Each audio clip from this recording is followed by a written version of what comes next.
Halo teman-teman semua. Di video kali ini kami selaku kelompok 3 ingin membahas mengenai psikologi hijau. Tapi sebelumnya izinkan kami perkenalkan diri dulu.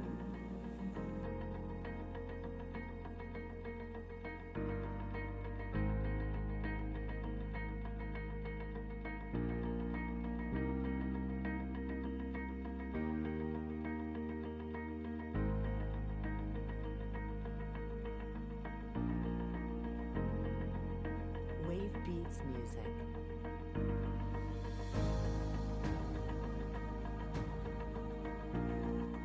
Nah, kelompok kami akan membahas mengenai dampak bencana terhadap perilaku, yakni implementasi behavior setting dengan gaya Go Green masyarakat Indonesia. Nah, sekarang kita masuk ke pembahasan yang pertama, yakni teori behavior setting. Behavior setting merupakan teori terapan dari psikologi lingkungan yang diinspirasi oleh Roger Barker dan Herbert Wright. Roger Barker memfokuskan penelitiannya dengan pendekatan behavior setting terhadap tempat-tempat publik yang terdapat pola perilaku.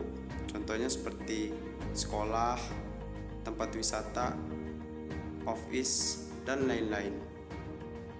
Dan selanjutnya yang kedua ada Anastasi 1993 mengatakan bahwa behavior setting ini lebih berfokus pada bentuk-bentuk tingkah laku yang diatur pada lingkungan kelembagaan seperti gereja, ruang kelas, lobi hotel, stadion sepak bola, dan lain-lain. Dan yang ketiga ada Haryadi dan Setiawan 1995 mengatakan behavior setting ini merupakan interaksi antara kegiatan dengan tempat yang spesifik dibentuk oleh pilihan atau kesukaan, kendala, kesempatan, persepsi, dan aktivitas-aktivitas rutin. Yang keempat adalah teori behavior setting menurut Bell et al. 1996. Behavior setting menjelaskan perilaku orang banyak atau kelompok dibandingkan individual dan tergantung pada lingkungan fisik. Nah, di sini perilaku tersebut menjadi unik atau khas tergantung lingkungan fisiknya. Misalnya, pola perilaku pada ruangan kelas meliputi belajar, mendengarkan, mengamati, duduk, menulis, angkat tangan, memberi pertanyaan, dan menjawab.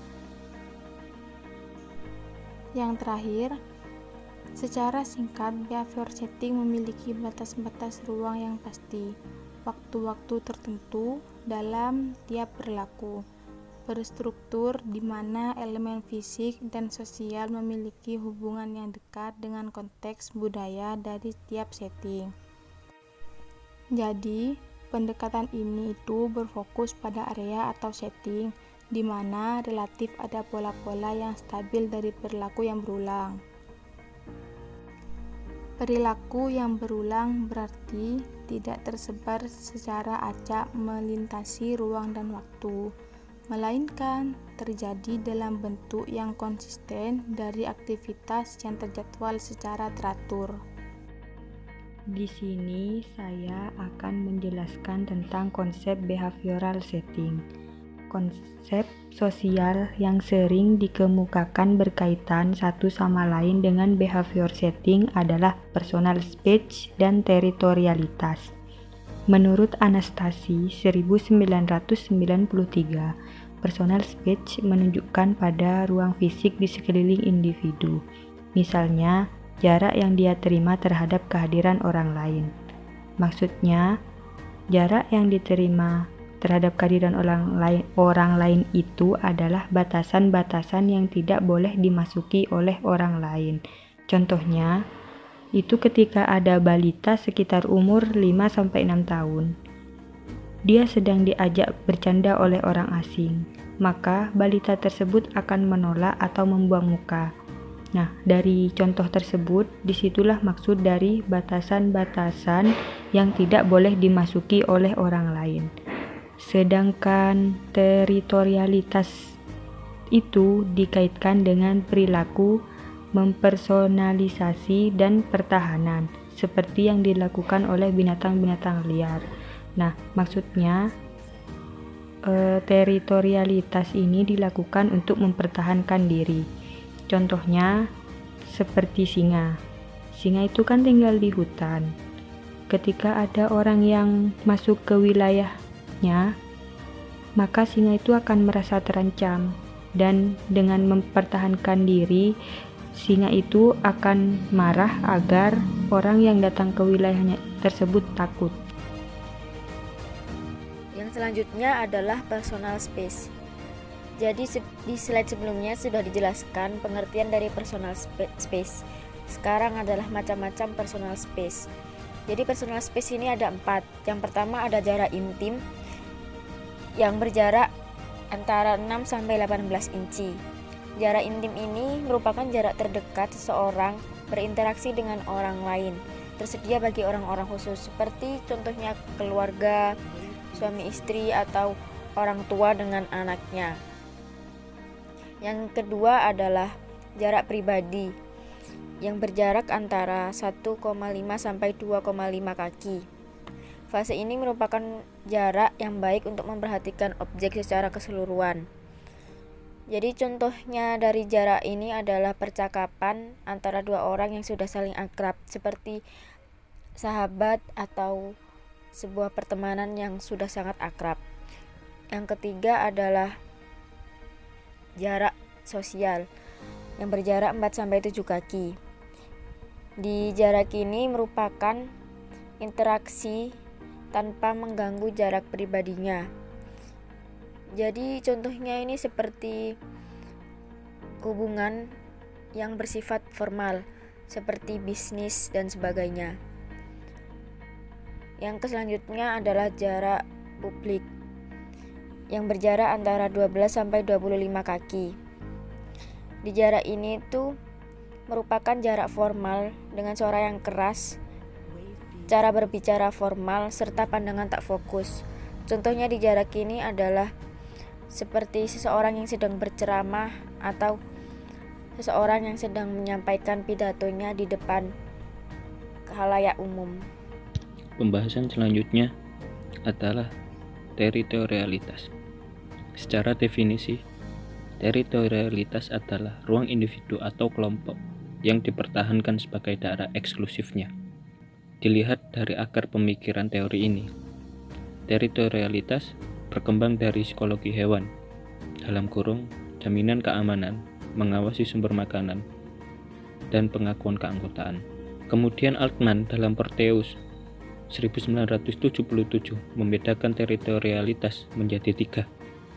Pertama, teritorialitas primer, dalam kurung rumah dan kantor, dimiliki secara permanen oleh kelompok-kelompok tertentu, dan gangguan merupakan suatu penghinaan bagi penghuninya.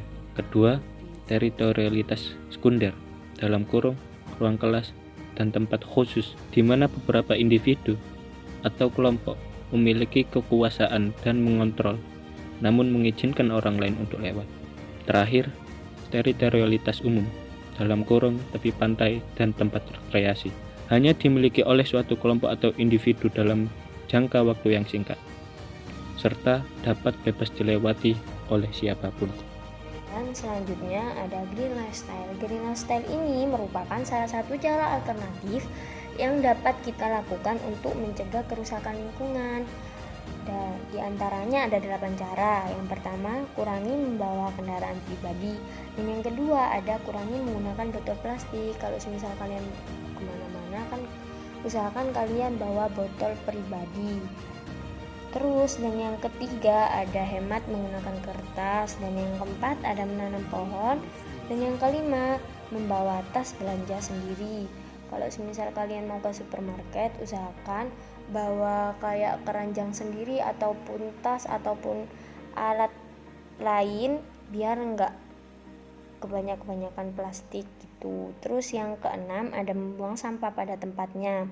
Dan yang ketujuh ada lepaskan peralatan elektronik yang sudah tidak dipakai. Dan yang kedelapan ada daur ulang. Oke, selanjutnya ada studi kasus. Di sini kelompok kami mengambil studi kasus mengenai konsep Green School yang diterapkan oleh SMPN 2 Paron Ngawi. Jadi arti kata green school itu adalah sekolah hijau. Namun sebenarnya dalam makna luas, green school ini diartikan sebagai sekolah yang memiliki komitmen dan secara sistematis mengembangkan program-program untuk menginternalisasikan nilai-nilai lingkungan ke dalam seluruh aktivitas sekolah. Sekolah yang menerapkan konsep green school dengan sekolah yang tidak menerapkan konsep green school akan sedikit berbeda, di mana sekolah yang menerapkan konsep green school ini memiliki tampilan fisik sekolahnya itu biasanya ditata secara ekologis, sehingga menjadi wahana pembelajaran bagi seluruh warga sekolah untuk bersikap arif dan berperilaku ramah lingkungan. Jadi konsep ini mengajak seluruh warga sekolah untuk membentuk budaya hidup agar lebih peduli dalam melestarikan lingkungan. Bisa kita lihat kondisi lingkungan sekitar kita saat ini yang menurut saya sangat memprihatinkan. Nah, konsep sekolah hijau ini sangat penting untuk diimplementasikan secara lebih luas. Bisa kita lihat dan kita rasakan berbagai macam bencana alam yang terjadi seperti banjir, tanah longsor, dan sebagainya. Nah, sebagian besar itu diakibatkan oleh perbuatan manusia yang merusak ekosistem lingkungan. Kita sebagai manusia memang berserah diri kepada Yang Maha Kuasa. Tetapi selain itu kita perlu untuk melakukan upaya penyadaran agar manusia makin ramah pada lingkungan.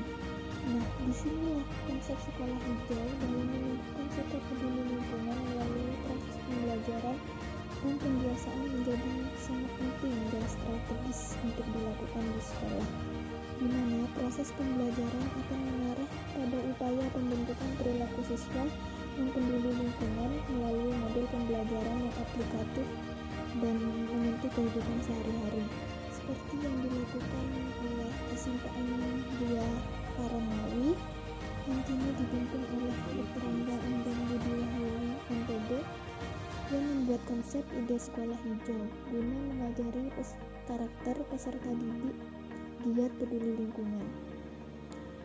Jadi pentingnya Green School merupakan bagian proses pendidikan lingkungan kepada siswa yang harus memahami bentuk pelestarian dan cinta lingkungan, seperti yang diungkapkan oleh Dr. Randa Endang Budi Wahyuni MPD selaku kepala sekolah, yang mengatakan bahwa konsep Green School bertujuan untuk melatih anak-anak peduli lingkungan agar tercipta lingkungan belajar yang sehat, sejuk, indah, dan nyaman, sehingga berdampak pada pembentukan karakter yang nantinya akan bertanggung jawab, disiplin untuk berbudaya hidup bersih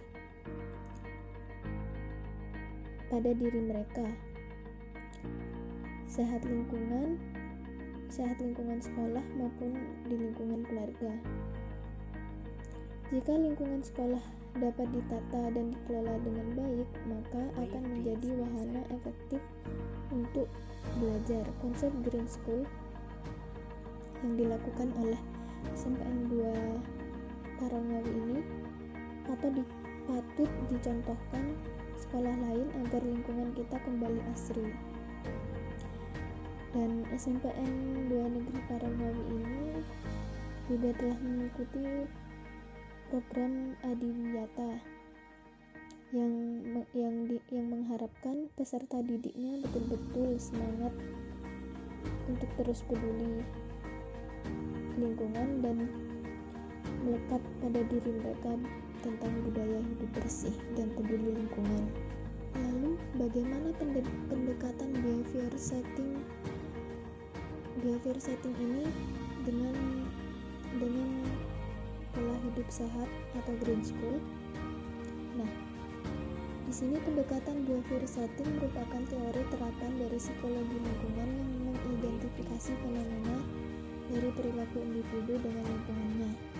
Menurut Gifford 1997, behavior setting merupakan suatu unit ekologi kecil yang melibatkan tingkah laku manusia di dalamnya. Teori ini mempelajari bagaimana sifat dasar lingkungan menentukan perilaku yang sangat spesifik yang akan terjadi. Kehidupan manusia banyak dipengaruhi oleh lingkungannya, di mana lingkungan tersebut membentuk perilaku manusia, dan sebaliknya manusia juga dapat berubah lingkungan sesuai dengan kebutuhannya. Dapat dilihat bahwa manusia mempunyai pengaruh timbal balik dengan lingkungan, termasuk dengan aturan konsep yang dibuat oleh kepala sekolah SMPN 2 Parangawi, di mana kepala sekolahnya ini menerapkan konsep green school yang harus dipatuhi dan diterapkan oleh seluruh warga sekolah. Nah, dan ini kan tidak semata-mata para warga sekolah SMPN 2 Parangawi ini untuk menyesuaikan diri secara pasif. Nah, pastinya kan di situ juga mereka bertindak aktif untuk menyesuaikan apa yang dibutuhkannya. Nah, yang dibutuhkan mereka itu apa? Mereka pastinya membutuhkan lingkungan belajar yang nyaman, yang asri, yang mampu mendukung mereka untuk belajar. Jadi, setting perilakunya di sini adalah di mana yang awalnya para siswa-siswi SMPN 2 Parangawi ini tidak paham atau tidak mengerti konsep tentang green school. Nah, dengan adanya konsep green school yang diterapkan oleh kepala sekolah, mereka jadi mengerti apa itu tentang green school dan pentingnya untuk menjaga lingkungan, peduli lingkungan. Jadi adanya setting perilaku di situ, yaitu dengan menanamkan jiwa-jiwa peduli lingkungan kepada para warga sekolah SMPN 2 Parangawi. Awalnya mungkin mereka tidak mengerti, jadi mengerti. Mungkin itu saja pembahasan mengenai implementasi behavior setting dengan gaya Go Green masyarakat Indonesia. Terima kasih, sampai jumpa.